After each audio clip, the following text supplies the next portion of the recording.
မိတ်ဆွေတို့ချစ်သူရွေးချယ်တဲ့အခါဒါမှမဟုတ်အိမ်အောင်ပြုတော့မယ်ဆိုရင်မြမရိုးရာဗေဒင်ပညာအရထိတ်ဆုံးကရှောင်ရမယ့်အနုတရမွေးနေ့အတွဲတွေကိုတည်ထားပြီးပြီလားဒီအတွဲတွေကညားရင်ရန်ခဏဖြစ်ပြီးစီးပွားပြတ်တက်လို့အထူးသတိပြုကြရပါတယ်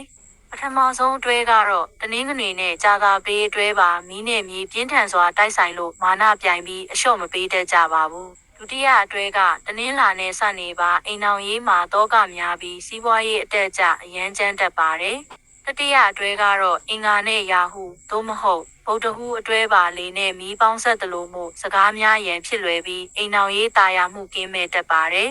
နောက်ဆုံးအတွဲကတော့တောက်ကြနဲ့ဗုဒ္ဓဟူးပါအပေါ်ရန်တဲ့ပေမဲ့ရေရှည်မှာအချင်းချင်းလှုပ်ဝက်ချက်တွေများပြီးအယုံကြည်ပြက်ပြားတတ်ကြပါတယ်မိတ်ဆွေတို့ကအခုပြောတဲ့အထဲမှာပါနေလားအချိန်တိုအတွင်းစီးပွားတက်မဲ့အတွဲတွေအကြောင်းကိုတော့နောက်ဗီဒီယိုလေးမှာဆက်လက်တင်ဆက်ပေးသွားပါမယ်ရှင်။